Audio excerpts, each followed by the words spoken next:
It is not at all God's desire for you to be alone. మనం ఒంటరిగా ఉండడం దేవుని చిత్తం కాదు. దేవుడు నువ్వు ఒక సంబంధం కలిగి ఉండాలని చెప్పి ఆశిస్తున్నాడు. ఆ యొక్క నీ ముందు ఉండేటువంటి బెస్ట్ ఫ్రెండ్ నిన్ను తిట్టినా, కొట్టినా, మోసం చేసినా, you know what, God wants you to have a best friend. God wants you to have a pastor, a mentor in your life. ఎందుకంటే వాళ్ళు లేకపోతే ఎలాగా, how do you lead your life?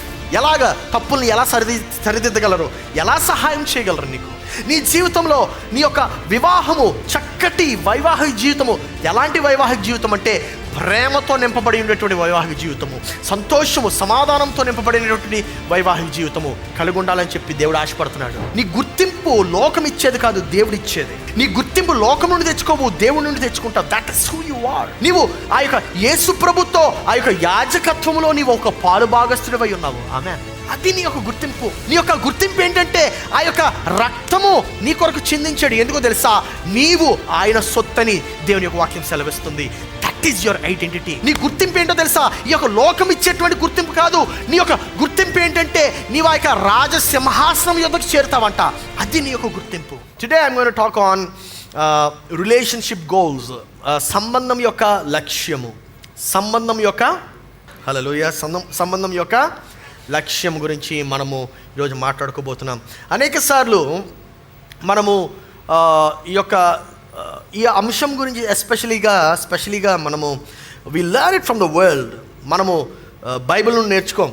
సంబంధం అనగానే మనం సాధారణంగా నేర్చుకుంది ఎక్కడి నుండి అండి చెప్పండి? సినిమాలు. అందరం కూడా సంబంధాలు అనగానే వెంటనే we always take the world view. But సంబంధం అనేటువంటిది మొట్టమొదటిగా మనకి బైబిల్లో అసలు ఫస్ట్ పేజ్లోనే కనబడేదే సంబంధం. ఉదాహరణకి తండ్రి అయినటువంటి దేవుడు, కుమారుడైనటువంటి దేవుడు, పరిశుద్ధాత్ముని యొక్క సంబంధం ఎక్కడ ఉంది? అది ఆదికాండం 1వ అధ్యాయం 1వ వచనం ముందే ఉంది. Amen, amen. కాబట్టి అటువంటి ఆ యొక్క సంబంధాన్ని మనము బైబిల్ నుండి నేర్చుకోకుండా లోకం నుండి ఎందుకు నేర్చుకుంటున్నామో అర్థం కావట్లేదు. ఇంకా కరెక్ట్గా చెప్పాలంటే సంఘంలో కూడా మనం అంత ఎక్కువగా నేర్చుకోలేదు. ఎందుకంటే it was never talked about, it was never spoken. ఎప్పుడు కూడా మనం మాట్లాడలేదు దాని గురించి. ఇంకా మనం చూస్తే ఈ యొక్క సంబంధాలు అనగానే మనకు రకరకాలు గుర్తొస్తాయి. కానీ ఈరోజు మనం మాట్లాడబోయేటువంటి అంశం పేరు ఏంటంటే సంబంధాల యొక్క లక్ష్యము. ద గోల్ ఆఫ్ చెప్పండి రిలేషన్షిప్. సంబంధాల యొక్క గురి, దాని యొక్క లక్ష్యము. అసలు లక్ష్యము లేదా గురి అనగా ఏంటి? What does it mean? లక్ష్యం అనగా ఏంటి అంటే గురి అనగా మన యొక్క ప్రయత్నము ఒకవైపు, ఒక గమ్యం వైపు కేంద్రీకరిస్తే దాని యొక్క ప్రతిఫలమే ఆ యొక్క లక్ష్యము. It is the end result of anything. So ఆ యొక్క లక్ష్యం మనకి కావాలా లేదా? చాలాసార్లు మనము లక్ష్యాలు లేనటువంటి సంబంధాలు కలిగి ఉంటాం, ఉద్దేశాలు లేనటువంటి సంబంధాలు కలిగి ఉంటాం. ఎవరండి ఈయన అంటే అంతేనండి ఆయన. Who she is a friend. What friend? Friend కాని friend. Well, it doesn't matter. మీరు పెళ్ళైనా, వివాహమైనా, వివాహం కాకపోయినా, విడాకులు కాకపోయినా, సింగిల్గా ఉన్నా లేకపోతే స్టాకర్గా ఉన్నా, this message is for you. అందరూ చెప్పాలి ఆమేన్. హల్లెలూయా. ఇప్పుడు పురుషుల నుండి కొంచెం సౌండ్ వచ్చింది.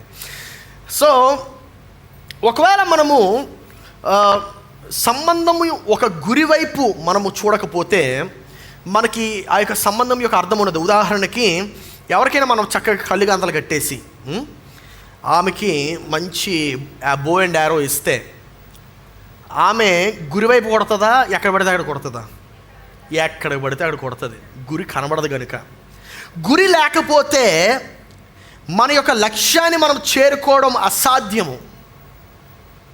ఆమేన్. సో అనేక సార్లు ఈ యొక్క కళ్ళుగంతలు ఎలా ఉంటాయంటే మన యొక్క ఆచారాలు, మన యొక్క పద్ధతులు, సాంప్రదాయాలు అని చెప్పి మనం మొదలు పెడతాం. అవన్నీ మన కళ్ళుగంతలు అయ్యి ఎక్కడికి తీసుకెళ్ళవు.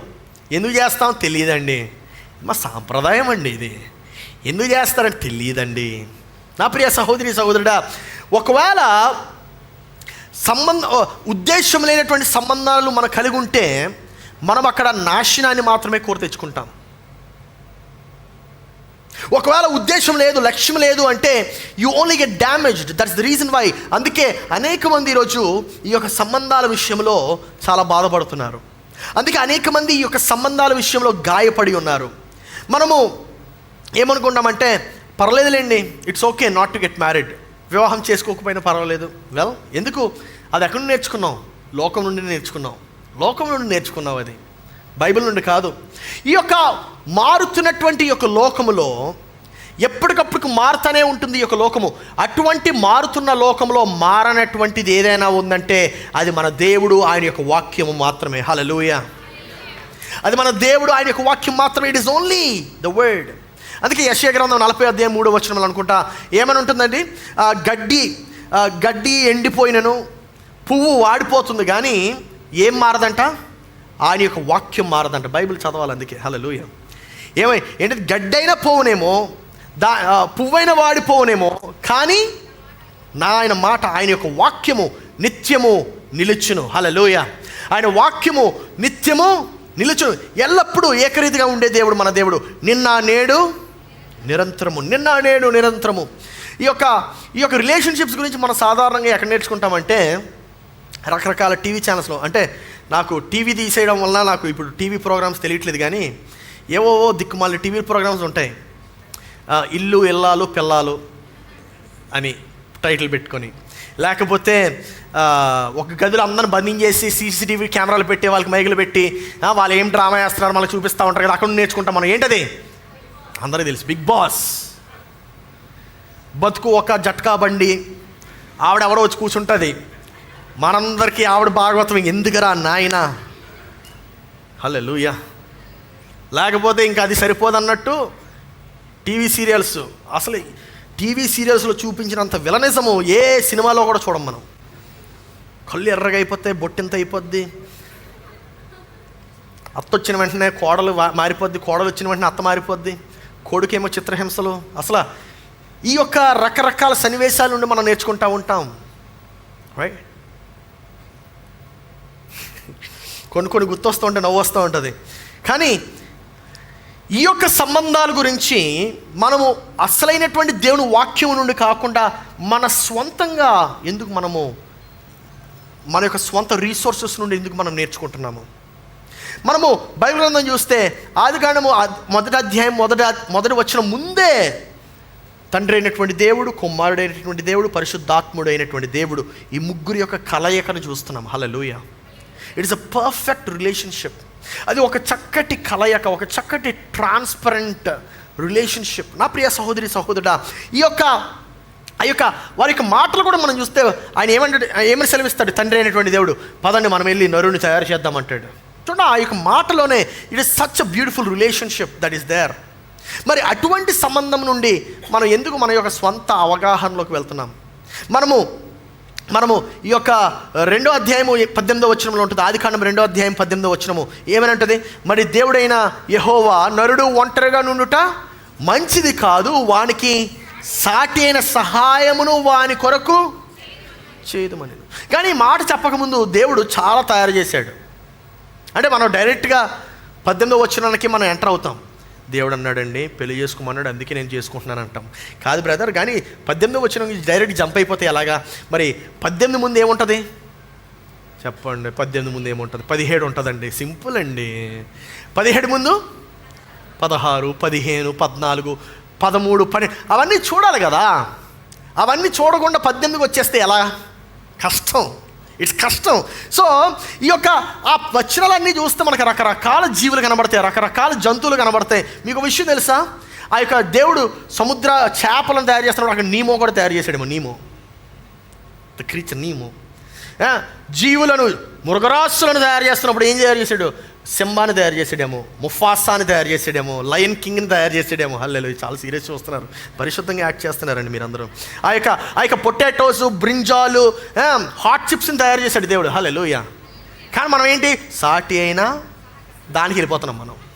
ఆ సాటి అయిన సహాయానికి వెళ్ళకముందు దేవుడు కొన్ని విషయాలు చేశాడు.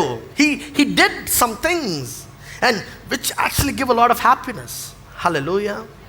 ఆ యొక్క చీతాలని, డాలమేషన్ని, ఆ కుక్కలకు రకరకాల కుక్కలు, చువావా అని, షిట్జు అని, అవి బూతులా పేర్లో అర్థం కాదు. అయ్యి 18వ వచనంకి వద్దాము. ఇప్పుడు అర్థమవుతుంది మనకి. 2వ అధ్యాయం 18వ వచనము.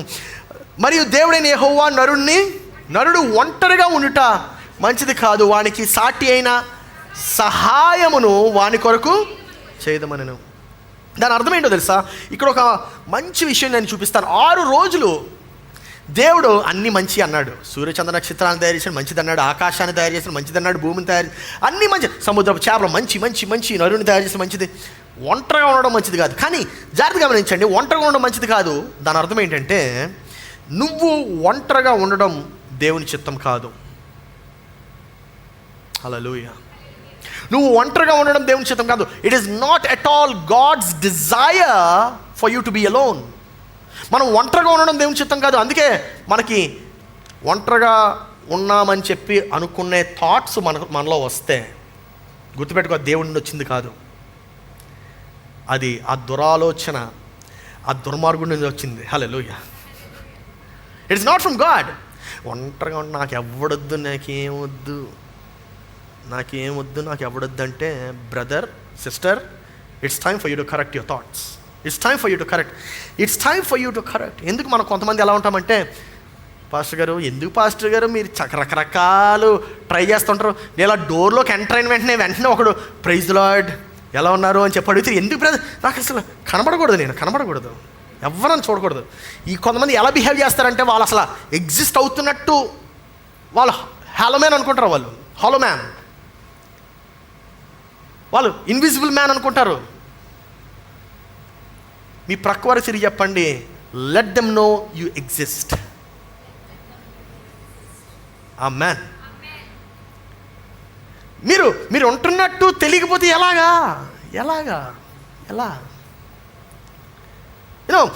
అసలు మీరు ఒంటరిగా ఉండడం దేవుని చిత్తం కానే కాదు. ఆమేన్. పురుషులు సైలెంట్గా ఉన్నారు, వెరీ గుడ్. సో దేవుడు నిన్ను ఒంటరిగా ఉండాలని చెప్పి ఎప్పుడు ఆశించలేదు. Remember that. దాని అర్థం ఏంటంటే, మరి ఈ యొక్క ఆలోచనలు వస్తున్నాయి అంటే దాని అర్థము ఆ యొక్క అబద్ధికుడితో ఎక్కువ మాట్లాడుతున్నామని. ఎవడు అబద్ధికుడు? అపవాది. ఆ యొక్క అపవాదితో ఎక్కువ మాట్లాడుతున్నామని. ఆయన యొక్క మదర్ టంగ్ ఏంటో తెలుసా? అబద్ధాలు. హల్లెలూయా. అపవాది యొక్క మదర్ టంగే అబద్ధాలు. Why do you want to have a conversation with them? So దేవుడు నువ్వు ఒక సంబంధం కలిగి ఉండాలని చెప్పి ఆశిస్తున్నాడు. దేవుడు ఆశిస్తున్నాడు. As a matter of fact, నువ్వు లాస్ట్ వాడిని మోసం చేసిన, God still wants you to have a best friend. Amen. నిన్ను ఆ యొక్క నీ ముందు ఉండేటువంటి బెస్ట్ ఫ్రెండ్ నిన్ను తిట్టినా, కొట్టినా, మోసం చేసినా, you know what, God wants you to have a best friend. God wants you to have friends. And friends లేకపోతే వాలీబాల్ ఎలా ఆడతాం? ఆమేన్. ఫ్రెండ్స్ లేకపోతే ఆరాధన ఎలా చేస్తాం? ఫ్రెండ్స్ లేకపోతే God wants you to have a pastor, a mentor in your life.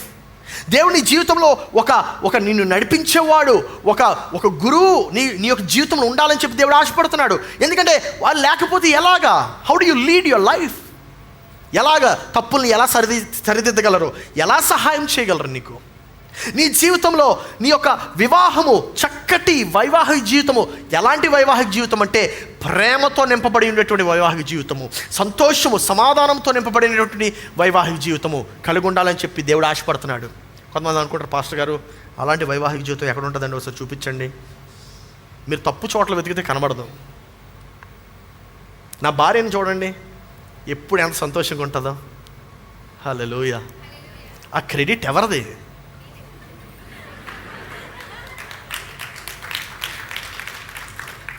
దాని అర్థం ఏంటంటే, నువ్వు సంతోషంగా ఉన్నావు అనుకో, నీ భార్య కూడా సంతోషంగా ఉంటుంది. నువ్వు అదొక ముఖం వేసుకొని వచ్చావనుకో ఇంటికి, ఆఫీస్ నుండి, నీ భార్య నీకు ఇంకొక సినిమా చూపిస్తుంది. Hallelujah, praise God. So the Bible teaches you. Bible ఏమని నేర్పిస్తుందంటే, ఇద్దరు కష్టము చేత ఇద్దరికన్నా ఒకరికన్నా ఇద్దరు ఉండడం మేలంట. చూడండి, ప్రసంగి గ్రంథం 4:9 ఇద్దరు కష్టము చేత ఉభయులకు మంచి ఫలము కలుగును గనుక, చదవండి, ఒంటిగాడై ఉండుట కంటే ఇద్దరు కూడి ఉండుట మేలు. ఇద్దరు ప్రక్కవారు తిరిగి చెప్పండి, మీరు నా పక్కన కూర్చోవడం చాలా సంతోషం అని చెప్పండి. ఎందుకు వాయ్ ఎందుకో తెలుసు? 10వ వచనం చూద్దాం. 10వ వచనం ఇలా ఉంది. 10వ వచనంలో, వారు పడిపోయినను ఒకడు తన తోడు వానిని లేవనెత్తును. లేవనెత్తును. అయితే ఒంటరిగాడు పడిపోయిన ఎడల వానికి శ్రమయే కలుగును, వాణ్ణి లేవనెత్తువాడు లేకపోను. లేవడం ఉన్నాడు లేవడానికి చేయతన అవసరం లేదు. కానీ how many of you have really fallen in your life? జీవితంలో ఎంతమంది ఎన్నిసార్లు పడిపోయారు, కానీ పడిపోయిన ప్రతిసారి లేవనెత్తడానికి దేవుడు నీ జీవితంలో ఒక వ్యక్తిని పెట్టినందుకు దేవునికి స్తోత్రాలు చెల్లించి చప్పట్లు కొట్టండి. హల్లెలూయా. God has placed somebody in your life to help you. దేవుడు ఒంటరిగా వద్దు. ఆమేన్. ఒంటరి జీవితం వద్దు. కానీ అలాగని చెప్పి 18కి జంప్ అవ్వద్దు. అర్థమవుతుందా? ఒంటరి జీవితం వద్దు. 18 అంటే వయసు అనుకుంటున్నారేమో, కాదండి. 18 వయసుకి వచ్చిన వెంటనే, నాకు తెలుసు ఇంటర్మీడియట్కి వచ్చిన వెంటనే ఓహో కాలేజ్కి వచ్చాము, నాకు ఇప్పుడు కావాల్సింది ఒక గర్ల్ ఫ్రెండ్ అనుకుంటాం మనం. My dear brothers and sisters, it's time for you to change that thought. ఏమేమి ఇచ్చాడు దేవుడు? చాలా విషయాలు ఇచ్చాడు దేవుడు. ఆ విషయాలన్నీ కూడా చూద్దాం. కొన్నిసార్లు మనం ఏమనుకుంటామంటే ఈ యొక్క సంబంధాలన్నీ కూడా ఇలాగే ఉన్నాయి. తల్లిదండ్రుల యొక్క సంబంధాలు పిల్లలకి చూస్తూ ఉంటారు కదా, పిల్లలు గమనిస్తూ ఉంటారు. అందుకేనేమో ఈ మధ్యన స్త్రీలు ఎవరు కూడా పెళ్లి చేసుకోవాలని ఆశపడట్లేదు. ఎందుకంటే because they have set wrong example. దేవుడు ఒకవేళ నీ జీవితంలో ఏమైనా సంబంధాన్ని పెట్టినట్లయితే, if God has placed a relationship in you, ఆ యొక్క రిలేషన్షిప్ని ఎందుకు పెట్టాడంటే దేవుడు నిన్ను ఆ యొక్క రిలేషన్షిప్ ద్వారా దీవించాలనుకుంటున్నాడు గనుక. ఆమేన్. దీవించాలనుకుంటున్నాడు గనుక. కొంతమంది ఆ యొక్క సిమ్టమ్ని తీసేయాలనుకుంటారు. సిమ్టమ్ ఎప్పుడు వ్యక్తితోనే వస్తుంది. సిమ్టమ్ అంటే అర్థమైందా? ఉదాహరణకి జ్వరము ఒక సిమ్టమ్, రూట్ కాజ్ కాదు. రూట్ కాజ్ ఇంకొక బ్యాక్టీరియా, వైరల్ ఏదో అయి ఉంటుంది. ఓకే. కొంతమంది ఎలా ప్రార్థిస్తారంటే, దేవా ఈయనలో నుండి కోపం తగ్గించే, ఈయనకు ఉండేటువంటి ఆ యొక్క క్రూరత్వ స్వభావాన్ని తీసేయి. రాదు బ్రదర్, అది ప్యాకేజ్. అది hallelujah. It comes with the package. దాని అర్థం ఏంటంటే మనము ఎంపిక చేసుకున్నప్పుడే సరైనటువంటి సంబంధాన్ని, సరైనటువంటి మనుషులను మనం ఎంపిక చేసుకుంటే మన యొక్క జీవితము సరైనటువంటి జీవితంగా ఉండబోతుంది. ఆమేన్. సో కొంతమంది ప్రతిదానికి అపవాదిని బ్లేమ్ చేస్తూ ఉంటారు. మరి ఎక్కువ క్రెడిట్ ఇచ్చేస్తూ ఉంటారు అపవాదికి. ఏమని? ప్రతిదీ అపవాది అయింది అంటే అపవాది వల్ల వచ్చిందని. లాస్ట్కి జలుబు తుమ్ము వచ్చినా సరే, అబ్బా ఈ అపవాది ఏంట్రా బాబు నాకు జలుబుని తెచ్చాడు. కొంతమంది ప్రేయర్ రిక్వెస్ట్ పెడతా ఉంటారు, పాస్టర్ గారు అపవాది నా మీద బాగా టెస్టేసి కూర్చున్నాడండి, నేను ఏం చేసినా ఇలాగే అవుతుందని ఎక్కువ ఇచ్చేస్తున్నామ్మా. మరి అపవాదికి ఎక్కువ క్రెడిట్ ఇచ్చేస్తున్నా, వాడికి అంత సీన్ లేదు. కొంతమంది లాస్ట్కి ఎలా ఉంటారంటే స్పోర్ట్స్ కూడా అపవాది అంటారు. అందుకే వాళ్ళు ఎక్కడికి వెళ్ళరు, ఏం చేయరు, నిష్ట కూర్చుంటారు ఇంట్లో. ఏమొస్తుందయ్యా? They say sports is the devil. కొంతమంది మ్యూజిక్ డెవిల్ అంటారు. Hello, no symptoms are not. ఎప్పుడు కూడా అలా ఉండదు. అపవాది ఎప్పుడు వస్తాడో తెలుసా? నీవు తప్పటి సంబంధాలని కలుపుకున్నప్పుడు ఆ యొక్క అపవాదికి నీవు ద్వారాన్ని తెరుస్తావు, అప్పుడు వస్తాడు. అర్థమైందా? ఎలా పడితే అలా రాడు, నువ్వు ద్వారం తెరిస్తేనే వస్తాడు. సంబంధాల్లో ఎలా వస్తాడంటే when you choose the wrong person, తప్పుడు మనిషిని నువ్వు ఎన్నుకున్నప్పుడు ఆయనకి, ఆ యొక్క అపవాదికి నీవు ద్వారం తెరుస్తావు. నా ప్రియ సహోదరి సహోదరుడా, అందుకే నీవు ఫ్రెండ్స్ని ఎన్నుకున్నప్పుడు సరైనటువంటి ఫ్రెండ్స్ని ఎన్నుకోవాలి. ఉద్దేశాలు లేనటువంటి సంబంధాలు, లక్ష్యాలు లేనటువంటి సంబంధాలు, గురి లేనటువంటి సంబంధాలతో నీవు నాశనాన్ని మాత్రమే కొని తెచ్చుకుంటావు, కానీ నీవు ఏ ఆనందాన్ని నీవు పొందుకోవు. మనము ఇప్పుడు కొంచెము ముందుకు జంప్ చేద్దాము. 8వ వచనం చూద్దాం. ఇప్పుడు 22వ అధ్యాయం 8వ వచనము. దేవుడైన యెహోవా తూర్పున ఏదెనులో ఒక తోట వేసి తాను నిర్మించిన నరుని దానిలో ఉంచెను. దానిని నిర్మించిన ఏంటది? దేవుడైన యెహోవా తూర్పు ఏదెనులో ఒక తోట వేసి తాను నిర్మించిన నరుని దానిలో ఉంచెను. అందరూ కూడా ఉంచెను అనేటువంటి మాటను అండర్లైన్ చేద్దాం. ఓకే, బైబిల్ ఉంటే మీ దగ్గర పెన్సిల్ పెన్ ఉంటే ఉంచెను అనేటువంటి మాటని అండర్లైన్ చేద్దాం. తర్వాత ఇప్పుడు కొంచెం కిందకి వెళ్దాం, 9వ వచనం చూద్దాం. 9వ వచనం. మరియు దేవుడైన యెహోవా చూపునకు రమ్యమైనదియు ఆహారమునకు మంచిదియునైన, ఆ ఆహారముకు మంచిది అయిన, ఆ మాట కూడా అండర్లైన్ చేద్దాం. ఆహారమునకు మంచిది అయిన ప్రతి వృక్షమును చదవండి. ప్రతి వృక్షమును ఆ తోట మధ్యను జీవ వృక్షమును మంచి చెడ్డల తెలివినిచ్చు వృక్షమును నేల నుండి మొలిపించెను. చూడండి, ఇక్కడ దేవుడు ఒక సిస్టమాటిక్గా వెళ్తున్నాడు. ఈ యొక్క 2 వర్డ్స్ని కూడా అండర్లైన్ చేయమని. ఇప్పుడు డైరెక్ట్ 15కి జంప్ అవుదాం. ఇప్పుడు 15కి వెళ్దాం. 15. మరియు దేవుడైన యెహోవా నరుని తీసుకొని ఏదైనా తోటను సేద్యపరచుటకును, అది కూడా అండర్లైన్ చేయండి. ఏదైనా తోటను సేద్యపరచుటకును దానిని కాచుటకును దానిలో ఉంచెను. ఆ మాటను అండర్లైన్ చేయండి బైబిల్ ఉంటే. ఓకే, సో ఈ యొక్క దేవుడు ఒక ప్రణాళిక బట్టి, ఒక ఆలోచన బట్టి ఆయన అన్ని చేస్తున్నట్టు మనకు అనిపిస్తుంది. ఓకే, ఆయన ఒక తోటను చేశాడు, కానీ తోటను చేయడం మాత్రమే కాదు, నరుణ్ణి చేశాడు. ఆ నరుణ్ణి ఈ యొక్క తోటలో పెట్టాడు. ఈ యొక్క తోటలో ఎందుకు పెట్టాడు? ఇప్పుడు మనకి ఆ యొక్క ఉద్దేశము మనకి కింద 16వ వచనంలో కనబడుతుంది. చదవండి. మరియు దేవుడైన యెహోవా ఈ తోటలోనున్న ప్రతి వృక్ష ఫలములను నీవు నిరభ్యంతరంగా తినవచ్చును. అయితే మంచి చెడ్డల తెలివినిచ్చు వృక్ష ఫలములను నీవు తినకూడదు. నీవు వాటిని తినుదినమున నిశ్చయముగా చచ్చెదవని నరునికి ఆజ్ఞాపించెను. ఇక్కడ మనం చూస్తున్నాము, it's a clear cut mandate. ఒక చక్కటి ప్రణాళిక ఇచ్చాడు. ఏమనంటే ఏదైనా వనం తయారు చేశాడు, తోటను తయారు చేశాడు. ఆ యొక్క తోటని కాచుటకు, దాన్ని సేద్యపరచుటకు ఈ మానవుని పెట్టాడు. అవునా? It's a beautiful thing that we need to understand. ఇంకా చూద్దాము. అంత మాత్రమే కాదు, అక్కడ ఒక ఆజ్ఞ కూడా ఇచ్చాడు. ఏమని ఇచ్చాడంటే, మీరు ఏమైనా తినొచ్చు. కానీ కొంతమంది పరిశుద్ధమైనటువంటి క్రైస్తవులు ఉంటారు, అతి పరిశుద్ధమైనటువంటి క్రైస్తవులు ఉంటారు. ఏమనంటారంటే, పాస్టర్ గారు, దేవుడు అది ఆ పండు తినకూడదని ఎలా చెప్తాడండి? ఆయన ప్రేమమయుడు కదా, ఆయన కరుణామయుడు కదా. బ్రదర్, పండు తినొద్దని మాత్రమే చెప్పడం కాదు, ఆ పండు తింటే ఖచ్చితంగా చస్తామని కూడా చెప్పాడు. పాస్టర్ గారు ఎలా చెప్తాడండి దేవుడు అంత కఠినుడా? ఏమంటే, మీరు దేవుడు ప్రేమమయుడు కరెక్టే, దేవుడు కృపామయుడు కరెక్టే, కానీ అదే దేవుడు అపవాది నాశనం చేస్తాడు కదా. అయ్యి అండర్స్టాండింగ్ అంటే దాని అర్థం ఏంటి? అది దేవుని మాట. You cannot go against the word of God. దేవుని యొక్క వాక్యానికి వ్యతిరేకంగా వెళ్ళలేవు కదా. దేవుని యొక్క వాక్యానికి వ్యతిరేకంగా ఎలా వెళ్ళగలం? దేవుడు ఆ మాట చెప్పాడంటే అక్కడ ఏదో ఒక అర్థం ఉండుంటుంది. ఇప్పుడు ఇన్ని చెప్పిన తర్వాత 18వ వచనానికి ఇప్పుడు వద్దాం. ఇందాక వచ్చాం కదా 18వ వచనం. ఇప్పుడు చెప్పేయగలరు మీరు, దానికి ఏం అవసరంలే, చూడని అవసరంలే. ఇప్పుడు 18వ వచనంలో ఏం చెప్తాడు? దేవుడైన యెహోవా నరుడు ఉండడం మంచిది కాదని అప్పుడు చెప్పాడు.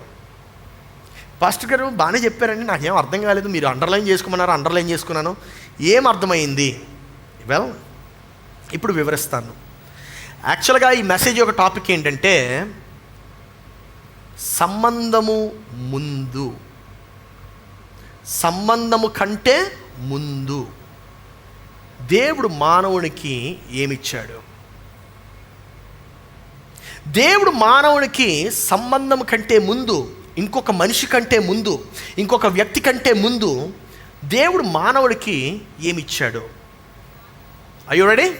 రెడీగా ఉన్నారు వినడానికి? ఆల్రైట్. దేవుడు 5 విషయాలు ఇచ్చాడు. ఎన్ని ఇచ్చాడంటే? 5 విషయాలు దేవుడు మానవుడికి ఇచ్చాడు.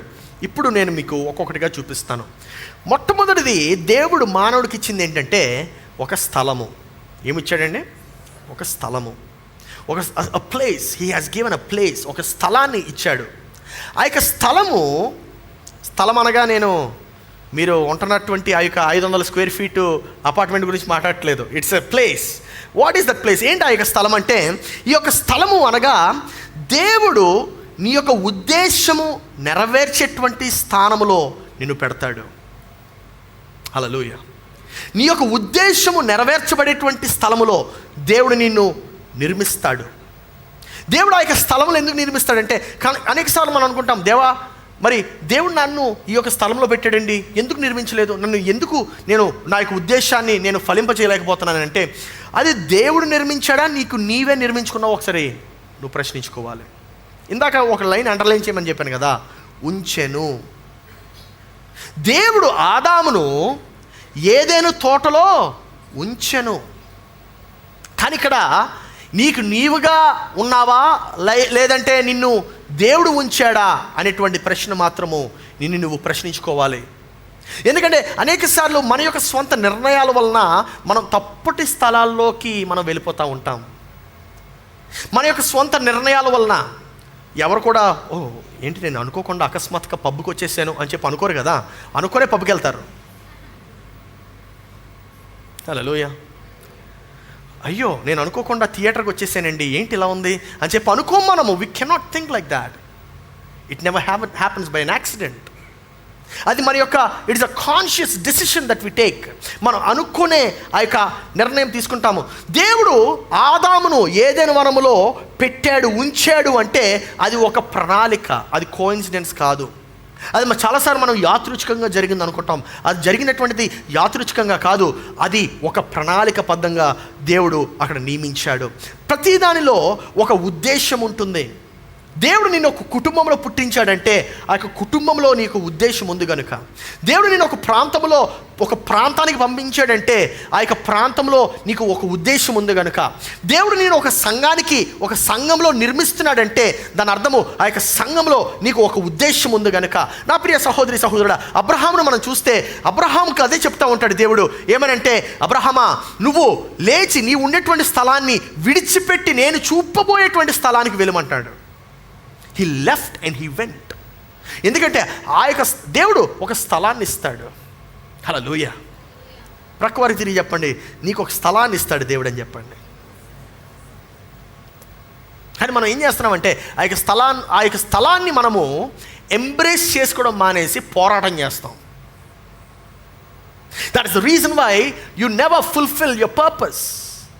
Because if you keep on fighting your purpose, నువ్వు ఆ యొక్క స్థలాన్ని నువ్వు కౌగిలించుకోకుండా, ఎంబ్రేస్ చేసుకోకుండా, ఆ యొక్క స్థలాన్ని నువ్వు హత్తుకోకుండా నువ్వు యుద్ధం చేస్తూ ఉంటే నువ్వు ఎన్నటికీ దీవింపబడవు. ఎందుకంటే నీ యొక్క ఉద్దేశంతో నువ్వు పోరాటం చేస్తున్నావు.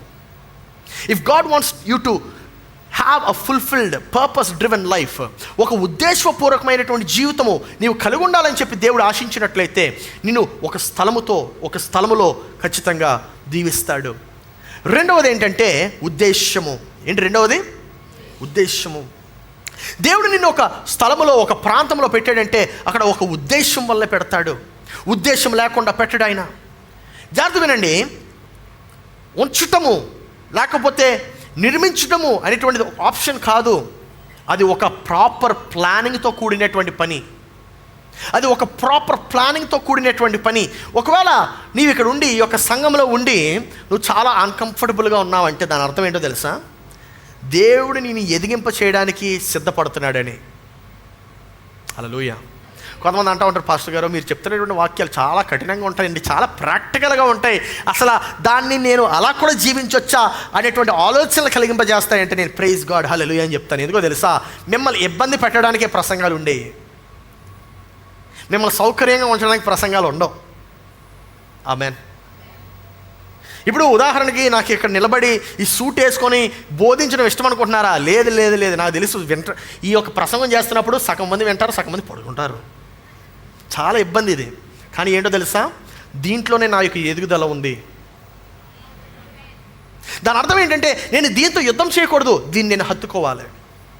I shouldn't fight, I should embrace it. ప్రక్కవాన్ని తిరిగి చెప్పండి, డోంట్ ఫైట్, ఎంబ్రేస్ అని చెప్పండి. మొదటిది ఏమి ఇచ్చాడు? స్థలము. రెండవది ఉద్దేశము. మూడవది ఏంటంటే నిబంధన. అందరూ చెప్పండి, నిబంధన. మూడవది దేవుడు ఇచ్చినటువంటిది అబ్రహాముకి ఏమైనా ఉందంటే అది నిబంధన. ఏంటి ఆ యొక్క నిబంధన? ఆ యొక్క నిబంధన ఎంత బలమైనటువంటిదంటే దేవుడు ఏదైనా తోటలో అబ్రహాముని నిర్మించినప్పుడు ఏమని నిబంధన ఇచ్చాడంటే, నీకు కావలసినటువంటి ఆహారాన్ని నేను నీకు ఇస్తానన్నాడు. అంతే కదా? ఆ యొక్క వృక్ష ఫలాల్ని నీకు ఆకలి తీర్చడానికి కాదు, నీకు జీవం ఇవ్వడానికంట. హల్లెలూయా. నా ప్రియ సహోదరి సహోదరుడా, ఒకవేళ దేవుడు ఏమైనా చెప్తే అది దేవుడే ఫైనాన్స్ చేస్తాడు. ఆమేన్. ఒకవేళ దేవుడు ఏమైనా ఎక్కడికైనా వెళ్ళమంటే దేవుడు అక్కడికి నువ్వు వెళ్ళేలాగా ప్రతి అవసరత తీర్చబడుతుంది. తీర్చబడట్లేదంటే దాని అర్థం దేవుడు చెప్పలేదని. హల్లెలూయా. కొంతమంది అది చెప్పారు కదా, సాతానికి మరీ ఎక్కువ క్రెడిట్ ఇచ్చేస్తూ ఉంటారు. దేవుడు నాకు చెప్పాడండి, కానీ అపవాది వచ్చేసాడండి మధ్యలో, ఆడు ఆపేస్తున్నాడు. Nobody can stop the plans of God. Amen. ఎవరు కూడా దేవుని యొక్క ప్రణాళికలను ఆపలేరు. 9వ వచనం చూడండి, కనబడుతుంది మనకు అక్కడ. మరియు దేవుడైన యెహోవా చూపునకు రమ్యమైనది, ఆహారమునకు మంచిదియునైన ప్రతి వృక్షమును చూడండి ఎంత అద్భుతమైన మాట. అది ఆదాముకి ఇచ్చాడంట. ఆమేన్. దాని అర్థం ఏంటో తెలుసా? ఆ చెట్లు ఎవరు తయారు చేశాడు? దేవుడు. ఎవరి కోసం? మానవుడి కోసం. మానవుని సృష్టించాడు. మానవుకు కావలసిన ప్రతీది కూడా దేవుడు తీరుస్తున్నాడు. దాని అర్థం ఏంటంటే గాడ్ ఫండ్స్ హిజ్ ఐడియాస్. హల్లెలూయా. జాగ్రత్తగా ఆలోచించండి. దేవుడు నన్ను నువ్వు విశాఖపట్నం విడిచి వెళ్ళిపో అన్నాడు, వచ్చేసాను. దేవుడే నిర్మించాడు ఇక్కడ. ఆమెన్. అందుకే that's the reason why I never feel as if I'm overburdening myself. ఎప్పుడు కూడా ఏదో నేను పెద్ద కష్టపడిపోయి పని చేస్తున్నట్టు అనిపించదు. నేను ఎప్పుడు కూడా నాకు ఉద్దేశంలో అలా తేలుతున్నట్టు అనిపిస్తుంది. హల్లెలూయా. నీకు కూడా అలాంటి జీవితం కావాలా? Find the place which God wants you to go. Get standard over there. ఆ యొక్క ఉద్దేశంలో మాత్రమే ఉండు. దేవుడు నీ యొక్క జీవితాన్ని ఎంత సులభంగా మార్చేస్తాడో చూడు. ఆమేన్. చప్పట కొట్టచ్చు అక్కడ. మనం మాత్రం ఆ యొక్క ఇరుకులోనే, ఆ యొక్క ఇబ్బందిలో మాత్రమే ఉంటాం. మళ్ళీ ఆ ఇరుకులోని, ఆ ఇబ్బందిలో ఉంటూ అపవాదికి మాత్రం బాగా క్రెడిట్ ఇస్తాం. ఫస్ట్ ఏమిచ్చాడు? స్థలము, ఉద్దేశము, నిబంధన, మరియు 4వది గుర్తింపు. అందరూ చెప్పండి, గుర్తింపు. దేవుడు ఆదాముకు గుర్తింపునిచ్చాడు. తన యొక్క పని తనకు గుర్తింపుని తెస్తుంది. ఉదాహరణకి మీరు ఏం చేస్తున్నారని అడిగితే నీ యొక్క పని ద్వారా నీకు గుర్తింపు వస్తుంది. అవునా? ఆదాముకు దేవుడు గుర్తింపునిచ్చాడు. కానీ ఇక్కడ గుర్తింపు ఇంకా లోతుగా తీసుకెళ్తాను. ఈ యొక్క గుర్తింపు ఏంటో తెలుసా? ఈ యొక్క గుర్తింపు తన దేవుని యొక్క, తన సృష్టికర్త ఏదైతే అయ్యున్నాడో ఆ యొక్క గుర్తింపునిచ్చాడు. అనగా దేవుడు నరుణ్ణి ఎలా తయారు చేశాడు? తన స్వరూపమందు ఆయన పోలిక చొప్పున. అదే నీ యొక్క గుర్తింపు. That is your identity. ఈ యొక్క లోకం చెప్తా ఉంటుంది, రే నీ యొక్క ఐడెంటిటీ పలానా కులంరా, నీ యొక్క ఐడెంటిటీ పలానా మతంరా, నీ యొక్క ఐడెంటిటీ పలానారా. కాదు. You know what, who you are. నువ్వెవరో తెలుసా? నీవు రాజరికమును, నీవు రాజరికం నుండి వచ్చినటువంటి ఒక రాజుని యొక్క కుమారుడివి. హల్లెలూయా. యు ఆర్ రాయల్ ప్రీస్ట్హుడ్ అని దేవుని యొక్క వాక్యం చెప్తుంది. నీవు సాధారణమైన వాడు కాదు. నీవు ఆయన పోలిక చొప్పున ఆయన యొక్క ప్రతిబింబమై ఉన్నావంట. దేవుని యొక్క వాక్యం ఇంకా ఏమని సెలవిస్తుంది? నీవు యాజకునిగా, రాజుగా చేయబడి ఉన్నావు. That's how Paul describes.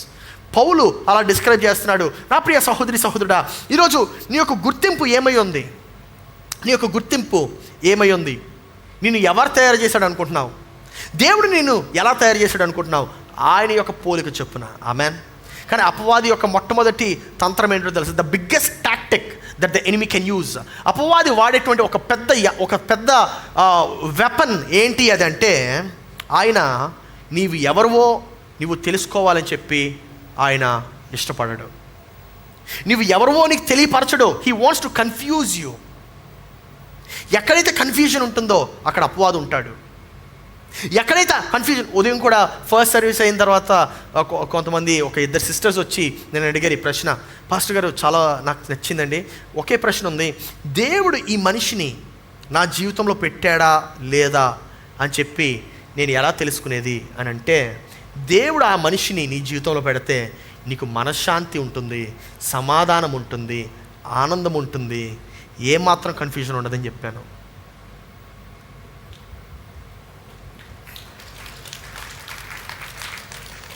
కొంతమంది మన జీవితంలో మనం పెట్టుకుంటాం, వీడు ఉంటాడా పోతాడా, ఎప్పుడు ఉంటాడు ఎప్పుడు పోతాడు, అసలు ఇది ఎవడు, అసలు ఏంటిది ఆడనుకుంటాడు, ఇదేంటి ఈడెవడు, అసలు ఏంటిది?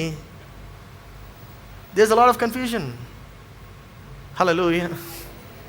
When God places there is no confusion. Amen. అపవాదికి అతి పెద్ద భయంకరమైనటువంటి ఒక ఆలోచన ఏంటో తెలుసా? నీ ఉద్దేశాన్ని కానీ నీవు కనుక్కుంటే నిన్ను ఇంకా ఆయన ఆపలేడు. అదే ఆయన యొక్క పెద్ద భయం. That's what he scared of. లేకపోతే నీ గురించి నువ్వు ఇంకొకలాగా అనుకునేలా చేస్తాడు. ఈ మధ్యన అమెరికాలో చూస్తున్నాం కదా, కొంతమంది కుక్కల్లాగా, బల్లిల్లాగా, పిల్లుల్లాగా తయారై వస్తున్నారు. అరే ఏంట్రా అది? ఎవరు వీళ్ళంతా తెలీదు. ఏం కంగారు పడద్దు, మనం కూడా చూస్తాం. అది మీరు ముచ్చట పడుతున్నారు కదా.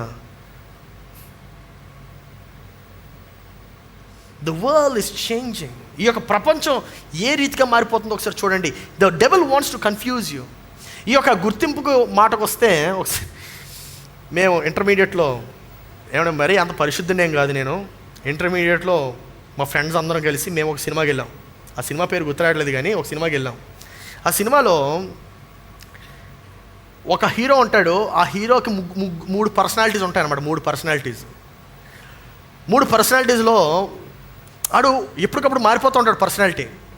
ఒకడేమో మంచి రొమాంటిక్ హీరో పర్సనాలిటీ, ఇంకోడేమో పప్పు సుద్ద ఫుల్గా నూనె రాసేసుకొని, ఆవదం రాసేసుకొని శుభ్రంగా జుట్టంతా ఏమండి బాగున్నారని మాట్లాడుతూ ఉంటాడు.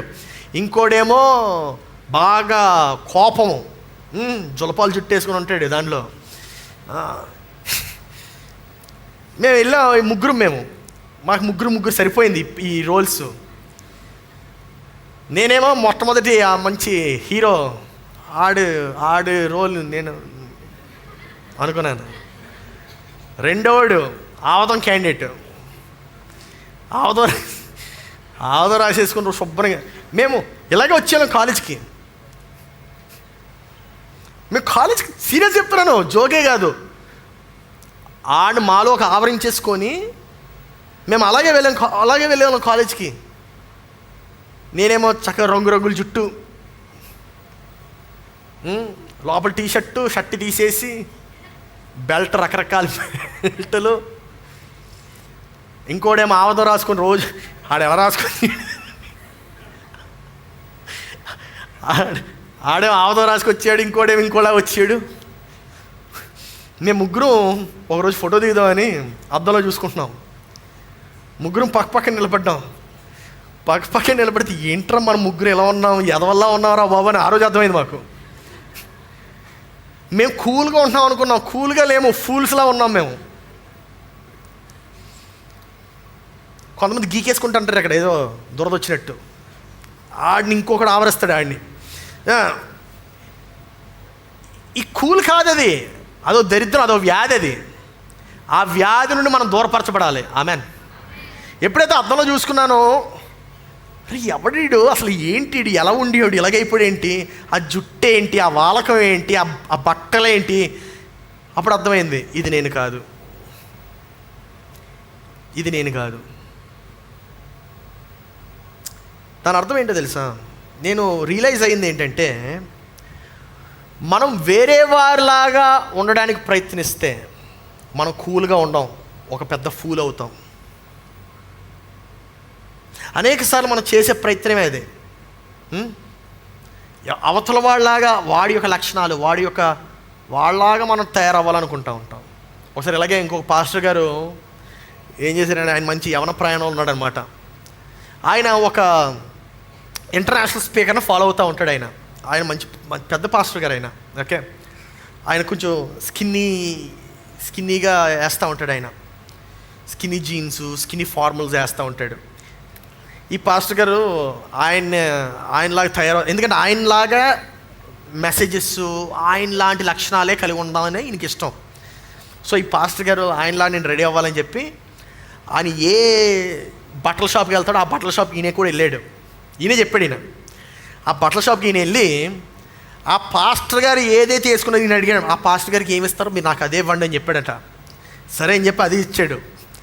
అదే ఇస్తే ఆ ప్యాంటు, ఆ పాస్టర్ గారి ప్యాంటు ఈయన వేసుకుంటే ఈయన పాదాలు దాటి పైకి రావట్లేదట. ఎందుకు? ఈయన కొంచెం లావు ఉంటాడు. ఆయనేమో బక్కగా సన్నగా ఉంటాడు చక్కగా, ఈయన కొంచెం లావు ఉంటాడు. ఈయన అది తొడలా లేకపోతే చికెన్ తైసా అర్థం కావట్లేదట ఆయనకి. అర్థమవుతుందా? Point is, if you try to be like others, నువ్వు ఇతరులా ఉండడానికి ప్రయత్నిస్తే నువ్వు పెద్ద ఎదవలా కనబడతావు. That's exactly what the devil wants you to be. నిన్ను వేరే వాళ్ళతో పోల్చి, నిన్ను వేరే వాళ్ళతో కన్ఫ్యూజ్ చేసి, వారిలాగా ఉండు, వారిలాగా తయారవు, వారిలాగా ఉండు, వారిలాంటి స్వభావం కలిగి ఉండని నిన్ను ప్రోత్సహిస్తూ ఉంటుంది. నా ప్రియ సహోదరి సహోదరుడా, ఆ ఉచ్చులో పడద్దు. మేము ముగ్గురం పడినట్టు మాలా పడొద్దు మేము. కానీ విషయం ఏంటంటే, దేవుడు నాతో మాట్లాడాడు కనుక నేను దాని నుండి బయటపడ్డాను. లేకపోతే ఎలా ఉండేవాడిని ఇప్పటికీ, ఆ జులపాలు చుట్టేసుకొని రంగురంగులతో మీకు ప్రసంగం చేస్తే మీరు వచ్చేవారు కూడా కాదు. హల్లెలూయా.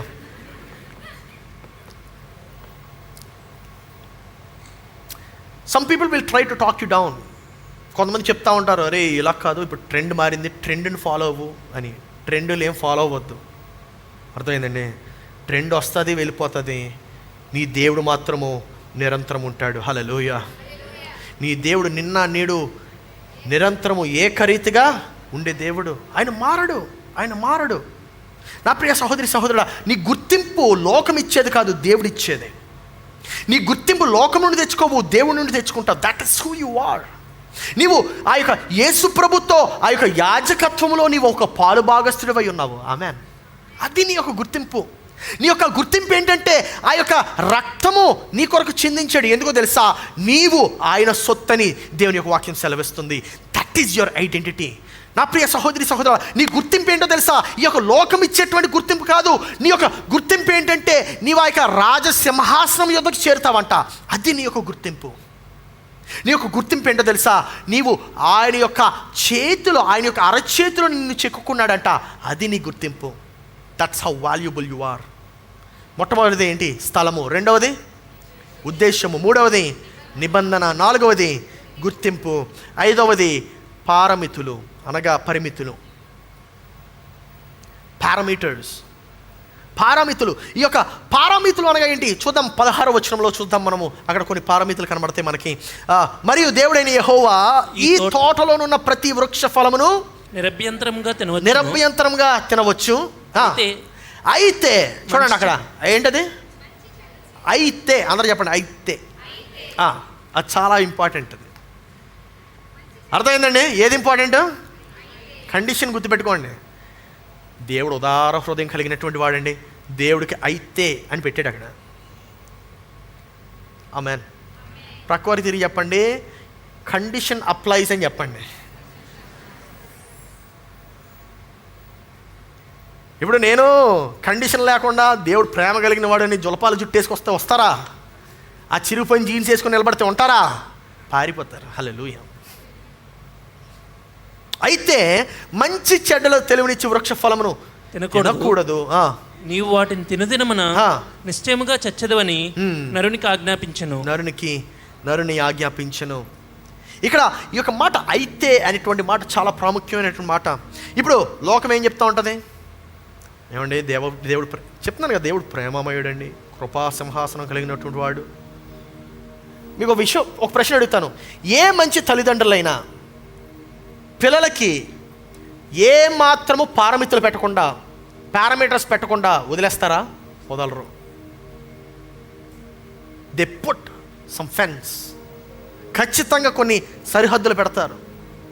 ఖచ్చితంగా కొన్ని పరిస్థితులు క్రియేట్ చేస్తారు. ఎందుకో తెలుసా? తల్లిదండ్రులకు ఏదో వచ్చేస్తుంది. As a matter of fact తల్లిదండ్రులకి ఇంకా పని ఎక్కువ. అది ఎవరి మంచి కోసం? పిల్లల మంచి కోసం. ఈ యొక్క పారామితులు దేవుడు ఎందుకు పెడుతున్నాడు? నీ శ్రేయోభిలాష కోరి, నీ యొక్క మంచి కోరి. మనమేమనుకుంటున్నాం? దేవుడు నన్ను అడ్డేస్తున్నాడు, అపవాది నన్ను చేయనీయట్లేదు. కాదు నైనా, దేవుడు ఎందుకు అడుగుతున్నాడంటే ఆయన నీ పట్ల ప్రేమ కలిగి ఉన్నాడు కనుక. హల్లెలూయా. ఆ యొక్క పిల్లల పట్ల తల్లిదండ్రులు ఎలాగైతే ప్రేమ కలిగి ఆ యొక్క పారామితులు పెడతారో, అలాగే దేవుడు నీ పట్ల ప్రేమ కలిగి కొన్ని పారామితులు పెడుతున్నాడు. ఇంకో విషయం చూస్తే దేవుడు ఏమన్నాడు? ఒక్క వృక్ష ఫలం తప్ప అన్నాడు. ఒకటా రెండా మూడా? ఒకటే. ఈయనకేం పట్టుకు పడిన పెట్టింది? ఆ ఒకటే కావాలంటున్నాడు ఈయన. ఆ ఒకటి వదిలేసి ఎన్ని చూడొచ్చు? ఎన్నైనా.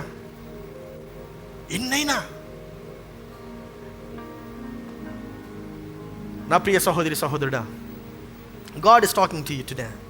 దేవుడు అంటున్నాడు ఈరోజు, ఆ యొక్క ఇవన్నీ ఇచ్చిన తర్వాత అప్పుడు 18వ వచనంలో దేవుడు నరునికి సాటి అయిన సహాయం ఇచ్చాడు. అందుకు ఆ యొక్క సంబంధము ఆశీర్వాదకరంగా ఉండిందంట. నా ప్రియ సహోదరి సహోదరుడు, ఈరోజు నీ యొక్క సంబంధాలలో నిజాయితీ ఉందా? అకౌంటబిలిటీ ఉందా? నీ యొక్క సంబంధాలలో ఆ యొక్క ప్యూరిటీ ఉందా? ఒకసారి ప్రశ్నించుకో. ఒక్కొక్క దగ్గర ఒక్కొక్కలా ఉండదు. ఒక్కొక్క దగ్గర ఒక్కొక్కలా ఉంటాం మనం. స్నేహితుల దగ్గర ఒకలాగా, చర్చికి వస్తే ఇంకోలాగా, పనిలో ఇంకోలాగా. Where is the transparency that God is asking for? మనం దేవుని యొక్క సంబంధంలో చూస్తే ఆ యొక్క ముగ్గురు మధ్యన ఒక భయంకరమైనటువంటి ట్రాన్స్పరెన్సీ ఉంది. There is a lot of transparency. But where is the transparency in your relationships today? మనం ఎక్కువగా ఫీలింగ్స్ బట్టి వెళ్ళిపోతూ ఉంటాం. ఫీలింగ్స్. అబ్బాయిలు సాధారణంగా అమ్మాయిలు ఎలా సెలెక్ట్ చేస్తారో తెలుసా? ఫీలింగ్స్.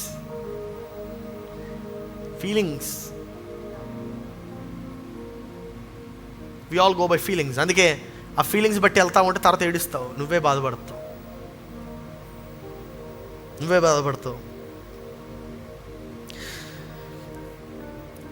ఇంకొక మనిషిని మన జీవితంలో తీసుకొనక మునుపు we need to set the standard. మనము ఆ యొక్క స్టాండర్డ్ని మనం సెట్ చేయాలి. ఎందుకో తెలుసా?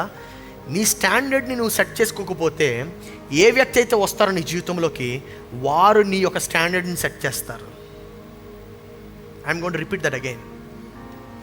ఇంకొక వ్యక్తి నీ జీవితంలో రాక మునుపు నువ్వు నీ యొక్క స్టాండర్డ్ని సెట్ చేసుకోకపోతే, ఎవరైతే నీ జీవితంలోకి వస్తారో వారు నీ యొక్క స్టాండర్డ్ని సెట్ చేస్తారు. నీ స్టాండర్డ్ ఇంకొకరు సెట్ చేయకూడదు. నీ స్టాండర్డ్ నువ్వే సెట్ చేయాలి. హల్లెలూయా. ఈ ఉదయకాలము దేవుడు నీతో మాట్లాడుతున్నాడు. నీవు డైరెక్ట్గా ఆ యొక్క 18వ వచనానికి జంప్ కొట్టేస్తున్నావా, లేకపోతే నీవు ఈ యొక్క అంశాల వారీగా వెళ్తున్నావా? మొట్టమొదటిది ఏంటి దేవుడిచ్చింది? స్థలము. నీ యొక్క ఉద్దేశం నెరవేర్చబడేటువంటి స్థలంలో నీవు ఉన్నావా? రెండవది ఏమిచ్చాడు? ఉద్దేశం. ఆ యొక్క ఉద్దేశం నెరవేర్చబడేటువంటి స్థలంలో ఉన్నట్లయితే ఖచ్చితంగా నీ ఒక ఆశీర్వాదకరమైనటువంటి సంబంధాలనే నీవు తెచ్చుకుంటావు. నువ్వు చర్చిలో పబ్కి వెళ్ళి అక్కడ ఒక విశ్వాసిని నేను కలవాలని చెప్పి అనుకో కదా, అనుకో. మనం ఏంటంటే, దేవుడు నా ప్రార్థన వింటాడండి, పబ్లో కూడా నాకు మంచి భర్త దయచేస్తాడు. స్థలం బట్టి ఉద్దేశం ఉంటుంది కదా. హల్లెలూయా. స్థలం బట్టి ఉద్దేశం. రెండవది స్థలం. మూడవది ఏంటి? నిబంధన. ఉద్దేశాన్ని ఇచ్చినటువంటి దేవుడు, స్థలాన్ని ఇచ్చినటువంటి దేవుడు, ఆయన యొక్క నిబంధన కూడా ఆయన నీకు ఎల్లప్పుడూ నీకు కావలసిన ప్రతిదీ కూడా నీకు అనుగ్రహిస్తాడు. హల్లెలూయా. ఆయన యెహోవా ఈరే అయి ఉన్నాడు. ఆయన మన యొక్క పోషకుడు. ఎల్లప్పుడూ సమస్తమును మనకు అనుగ్రహించేవాడు ఆయన. హల్లెలూయా. మొదటిది స్థలము, రెండవది ఉద్దేశము, మూడవది నిబంధన, నాలుగవది గుర్తింపు. నీ యొక్క గుర్తింపు ఏమై ఉంది? నీ యొక్క గుర్తింపు లోకం ఇచ్చినటువంటి గుర్తింపా, లేదంటే దేవుడు ఇచ్చినటువంటి గుర్తింపా? లోకం ఇచ్చేటువంటి గుర్తింపు నేను కన్ఫ్యూజ్ చేస్తూనే ఉంటుంది. ఒకరోజు ఇది అంటది, ఒకరోజు అది అంటది, ఒకరోజు ఇలా ఉండు అలా ఉండు అంటది. కానీ దేవుడు ఇచ్చినటువంటి గుర్తింపు ఒకసారి చూడండి. ఒక వృక్షాన్ని చూడండి. ఆ యొక్క మామిడి చెట్టు ఎప్పుడు కూడా తన యొక్క గుర్తింపును కోల్పోదు. విత్తనము నుండే తన యొక్క గుర్తింపు తనకు తెలిసి ఉంటుంది. హల్లెలూయా. నాలుగవది గుర్తింపు. ఐదవది పారమితులు. ఆ యొక్క పారమితులు ఎంత ప్రాముఖ్యం అంటే, ఆ యొక్క పారమితులు లేకపోతే నీవు ఎటు పడితే అటు వెళ్ళిపోతావు. నీ యొక్క కష్టాన్ని నీవే కొని తెచ్చుకుంటావు. అందుకే కదా 1 కొరింథీయులకు రాసిన పత్రిక 10వ అధ్యాయము 23వ వచనంలో ఇలా చెప్తున్నాడు. ఏమనంటే అన్ని విషయములందు నాకు స్వాతంత్రము కలదు, కానీ అన్నీ చేయదగినవి కావు. అన్ని విషయాల్లో ఏమన్నా అన్నీ చేయగలను. Yes, you can definitely do everything. అన్నీ చేయగలవు, కానీ అన్నీ కూడా చేయదగినవి కావు. ఇంకా చదువుదాము. అన్నిటి యందు నాకు స్వాతంత్రము కలదు, కానీ అన్నీ క్షేమాభివృద్ధి కలుగజేయవు. అన్నీ చేయడానికి నాకు స్వాతంత్రం కలుగుతుంది, కానీ అన్ని క్షేమాభివృద్ధి. దాని అర్థం ఏంటో తెలుసా? అన్నీ చేయదగినవి కావు. అన్నీ చేయొచ్చు, కానీ నీకు అభివృద్ధిని కలిగజేయవు. దాని అర్థం ఏంటంటే, ఈ కృప గురించి ఎక్కువ మాట్లాడే వాళ్ళు ఏం చెప్తారో తెలుసా అండి? అన్నీ చేయొచ్చండి, దేవుడు క్షమిస్తాడు. అందుకే తర్వాత ఏడుస్తారు మీరు. దేవుడు క్షమిస్తాడు, నువ్వు ఏడుస్తావు, నువ్వు బాధపడతావు. You allow everything. You say there is grace. Yes, definitely there is grace, but grace doesn't make you happy.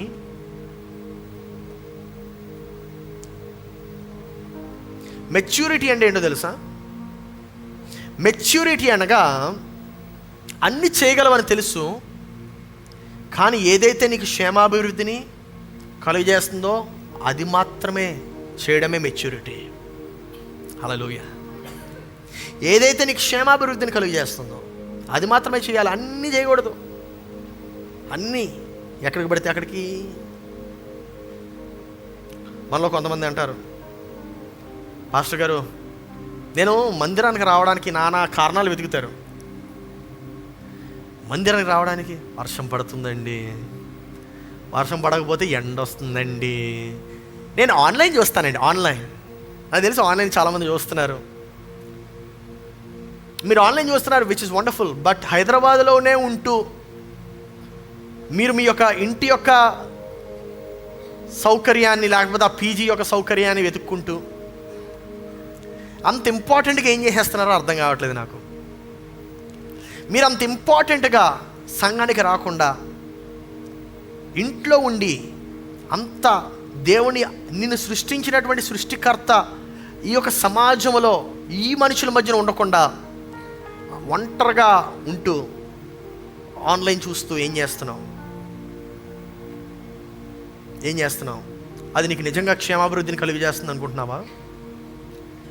అది నీకు నిజంగా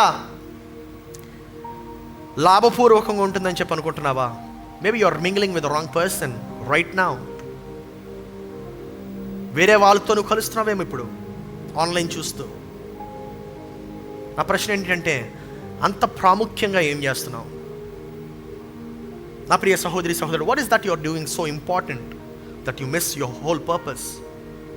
నీ ఉద్దేశాన్ని కోల్పోయినంత ప్రాముఖ్యమైనటువంటి పని ఏముంటుంది? నీ యొక్క గుర్తింపును కోల్పోయినటువంటి ప్రాముఖ్యమైనటువంటి పని ఏముంటుంది? ఇప్పుడు ఇవన్నీ ఇచ్చిన తర్వాత దేవుడు అప్పుడు ఆదాముకు ఇంకొక మానవుడిని ఇచ్చాడు. హల్లెలూయా. ఈ 5 విషయాలు ఇచ్చిన తర్వాత దేవుడు ఆదాముకు సాటి అయిన సహాయాన్ని ఇచ్చాడు. దాని అర్థం ఏంటో తెలుసా? ఈ 5 దేవుడు ఇచ్చాడు. దాని అర్థం ఏంటో తెలుసా? ఈ 5 మానవులు ఇవ్వలేరు.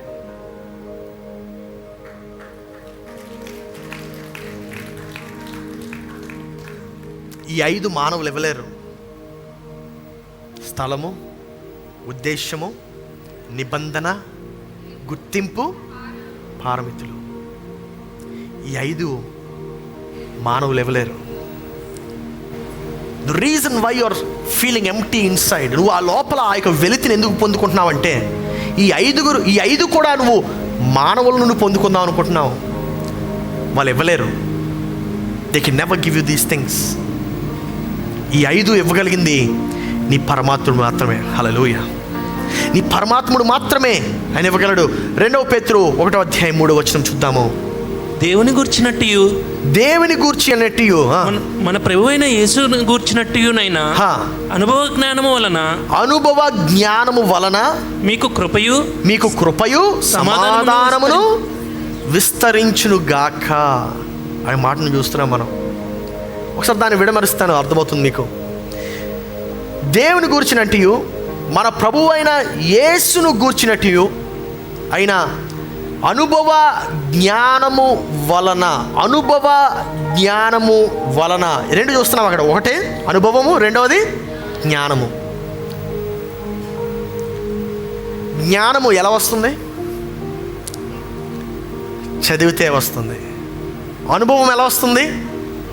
ప్రాక్టీస్ చేస్తే వస్తుంది. ఆ మాటకు అర్థమేంటి తెలుసా? నీవు దేవుని గురించి తెలుసుకోవాలంటే దేవుని వాక్యాన్ని చదవాలి. దేవునితో పరిచయం పెంచుకోవాలంటే ప్రార్థనలో గడపాలి. హల్లెలూయా. అర్థమైంది ఇప్పుడు? అనుభవ జ్ఞానము వలన మీకు కృపయు సమాధానము విస్తరించునుగాక అంట. మీకు కృప సమాధానం విస్తరించాలంటే ఏం కావాలి? మనకి బైబిల్ కావాలి, రెండవది ప్రార్థన కావాలి. హల్లెలూయా. ఈ రెండు మనం పాటిస్తే ఏమవుతుందో తెలుసా? దేవుని గురించి, మన యేసుక్రీస్తు గురించి అనుభవ జ్ఞానం మనకు పెరుగుతుందంట. హల్లెలూయా. నా ప్రియ సహోదరి సహోదరుడా, అప్పుడు ఏమవుతుందో తెలుసా? మనుషుల యొక్క ఒపీనియన్స్ మనకు అవసరం లేదు. We don't need the opinions of people. అనేక సార్లు మనం మనుషుల యొక్క ఒపీనియన్స్లో పడిపోయి మన జీవితాన్ని నశింప చేసుకుంటున్నాము. మనం మానవుల యొక్క సలహాల్లో, ఉద్దేశాలు పడిపోయి మన అసలైనటువంటి ఉద్దేశాన్ని మనము కోల్పోతున్నాము. ఈరోజు నా యొక్క ప్రశ్న ఏంటంటే, నీవు చూస్తున్నటువంటి సమాధానము మానవుల నుండి దొరికేది కాదు. దేవుడు నీకు సరిపోకపోయినట్లయితే మానవుడు ఇచ్చేది ఎప్పటికీ సరిపోదు. I'm going to repeat that again. దేవుడిచ్చేది నీకు సరిపోకపోయినట్లయితే మానవుడిచ్చేది ఎప్పటికీ సరిపోదు. If what God gives, if that cannot fulfil you, whatever man gives, it can never be fulfilled in your life. నా ప్రియ సహోదరి సహోదరుడా, ఈ ఉదయకాలంన ఒకసారి ఇది ఆలోచించు. నువ్వు దేవుని యొక్క వాక్యములో, దేవుని యొక్క అనుభవములో నీవు టైం స్పెండ్ చేస్తున్నావా? నీవు ఆయనకి లెక్కపు చెప్తున్నావా? లేకపోతే నీవు నీ ఇష్టానుసారంగా, నీ ఆలోచన బట్టి నీవు జీవిస్తున్నావా? అందరు లేచి నిలబడదాం, కళ్ళు మూసుకుందాం, ప్రార్థన చేద్దాం. ఒక గొప్ప దైవజనుడు డాక్టర్ మైల్స్ మున్రో, ఆయన ఇలా చెప్పాడు, ఈ మాట చెప్పాడు. It's a beautiful word which I will never forget. ఆ యొక్క బోధకుడు ఏమని చెప్పాడంటే, doctor Myles Munroe garu, where purpose is unknown, abuse is inevitable అని చెప్పాడు. ఎక్కడైతే ఉద్దేశము తెలియదో, ఎక్కడైతే ఉద్దేశం ఉండదో, అప్పుడు దాని యొక్క వినియోగము, మనము దాన్ని రకరకాలుగా వినియోగిస్తాం. మనం దాని యొక్క వినియోగాన్ని ఆ యొక్క కర్తవ్యాన్ని పూర్తి చేయలేం. ఉదాహరణకి, ఇస్త్రీ పెట్టి ఎందుకు వాడుతున్నాడో తెలియదు అనుకోండి, ఆడు ఫోన్ అనుకున్నాడు పొరపాటున ఇస్త్రీ పెట్టిని చర్మం వచ్చేస్తుంది. It can be that serious. ఉద్దేశము లేనటువంటి సంబంధము నీకు హానికరము. ఉద్దేశము లేనటువంటి సంబంధము, లక్ష్యము లేనటువంటి సంబంధము, అర్థం లేనటువంటి సంబంధాలు నీకు హానిపరుస్తాయి. కళ్ళు మూసుకుందాం, ప్రార్థన చేద్దాం. నీవు నీ దేవుని అడుగు ఈరోజు, దేవా, నా జీవితంలో నేను అనేక సంబంధాలు ఉద్దేశం లేకుండా, కారణం లేకుండా, ఒక ఆలోచన లేకుండా పెట్టుకున్నానయ్యా. ఆ యొక్క అర్థం లేనటువంటి ఆ యొక్క సంబంధాలను నా జీవితం నుండి తొలగింపచేయము. Remove every relationship inside me which doesn't have a purpose.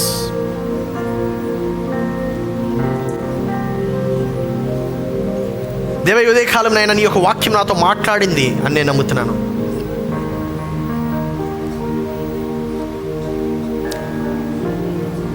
ఆలోచనతో కూడినటువంటి సంబంధం నేను కలిగి ఉండడానికి, ఆలోచనతో కూడినటువంటి సంబంధం నేను కలిగి ఉండడానికి నా జీవితంలో సహాయం చేయము. అట్టి సంబంధాలు మాత్రమే దీవెనకరంగా ఉంటాయి. అట్టి సంబంధాలు మాత్రమే ఆశీర్వాదాన్ని తీసుకొస్తాయి. గురి లేనటువంటి సంబంధము, ఆలోచన లేనటువంటి సంబంధము నీకు హానిని తీసుకొస్తుంది.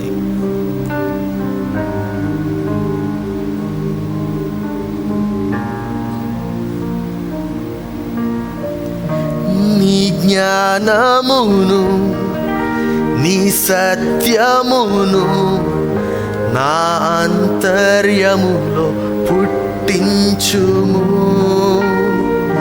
నీ జ్ఞానమును, నీ సత్యమును నా అంతర్యములో పుట్టించుము. ఉత్సాహ సంతోషం నీ రక్షణానందం, ఉత్సాహ సంతోషం నీ రక్షణానందం కలుగజేయుము నా హృదయములో, కలుగజేయుము నా హృదయములో, కలుగజేయుము నా హృదయములో, కలుగజేయుము నా హృదయములో. నీ సన్నిధిలో నా పాపములే ఒప్పుకొందునయ్యా.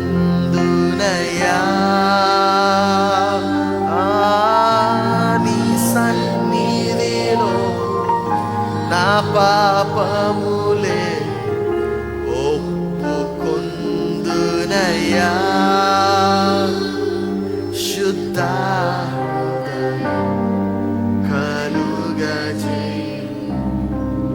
శుద్ధ హృదయం కలుగజేయు, శుద్ధ హృదయం కలుగజేయు, శుద్ధ హృదయం కలుగజేయు.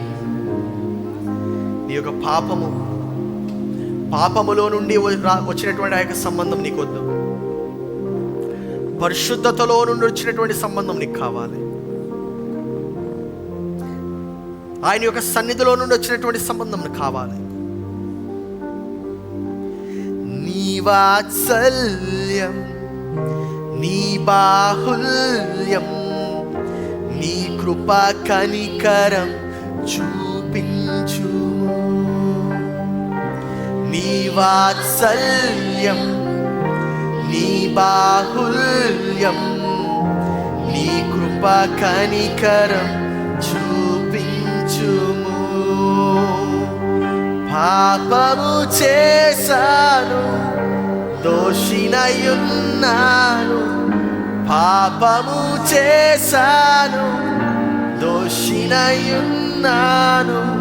తెలిసి ఉన్నది నా అతిక్రమమే, తెలిసి ఉన్నది నా పాపములే, తెలిసి ఉన్నది నా అతిక్రమమే, తెలిసి ఉన్నది నా పాపములే. నీ సన్నిధిలో పరిశుద్ధాత్మతో నన్ను నింపుమయా. నీ సన్నిధిలో పరిశుద్ధాత్మతో నన్ను నింపుమయా. శుద్ధ